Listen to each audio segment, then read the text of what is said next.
wait till after meeting.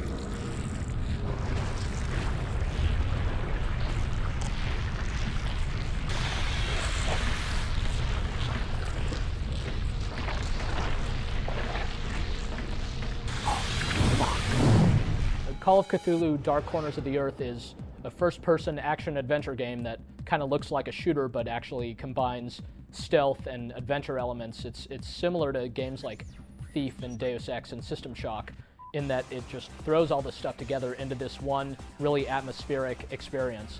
It's based on the work of H.P. Lovecraft, the American horror writer, and it is all about how he wrote these stories where the main characters just inevitably went mad from all the horrible things that they had to experience, and they're just trying to tell you and warn you about the dangers lurking just beneath the surface of everyone's perception. So in this game, you play as this private investigator named Jack Walters. You go to this little town of Innsmouth to investigate a missing persons case, but the population there is, well, something's wrong with these guys, and sure enough, you end up kind of fleeing for your life and trying to figure out what in the hell is going on in this place. So it's this really atmospheric game with a lot of really cool moments in it and just a great deal of variety as well. One of the things that's really cool about this game is that actually for a long time you're unarmed. It starts off as this first-person game where you're just being a private investigator and kind of looking around, talking to people, trying to solve some certain crimes and figure things out, solve puzzles and things of that nature. But then things get dangerous and you're forced to flee, and eventually you're forced to fight for your life, but it's a long time before you finally get a gun in your hands, and when that moment happens, it's actually really exciting. The gunplay in the game is pretty decent, but it's not that great, and same goes for the stealth. It's got plenty of these stealth sequences, and you could always kind of try to stay hidden and get the drop on your enemies, but it's how all this stuff works together that's really to the game's ultimate credit. It's the fact that you have these big, expansive environments that you're pretty free to explore on your own.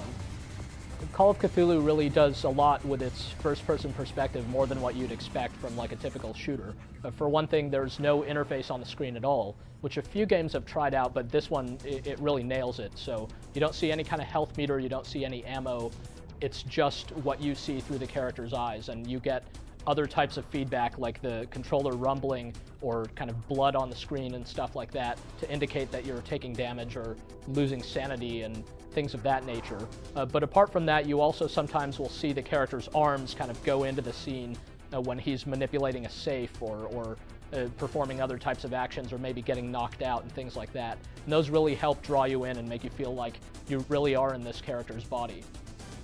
There are a lot of scripted moments in this game, and a lot of them are really, really good, and a lot of them involve people getting killed in horrible ways and you kind of barely escaping with your life. And that's partly because your character seems to have the ability to sometimes temporarily be able to see things from his enemy's perspective, which, you know, contributes to the character's increasing loss of sanity.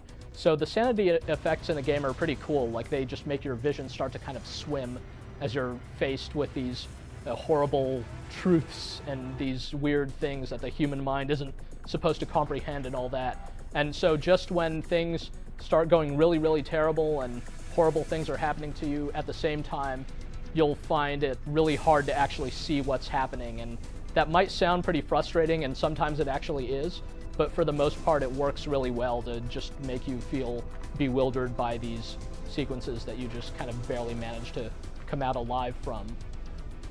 Also, the game's combat, even though it's not that amazing, it does have some pretty satisfying moments in it. Like, you can stealth kill people with a knife pretty well, and it's got one of the kind of nastiest backstab animations that's ever been in a game yet. So you've got some nice and brutal combat in this game among everything else, and some interesting puzzles for the cerebral types. As far as the bad stuff goes, it's really that this game does have a good amount of trial and error in it.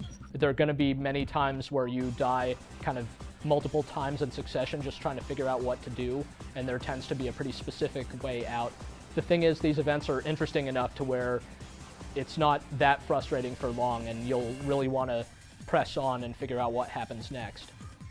The game's a no-brainer for H.P. Lovecraft fans who've been waiting for a decent Lovecraft-inspired game for a long time, but really anyone who's interested in the idea of horror-themed action and adventure should check this game out, though keeping an open mind that it's going to defy a lot of their preconceived notions about, you know, action and all these other things. So this game does a lot of things different, but its strengths are definitely in its originality and in its whole presentation. So it's got a lot of really good shockers, and for that reason, it's definitely worth checking out.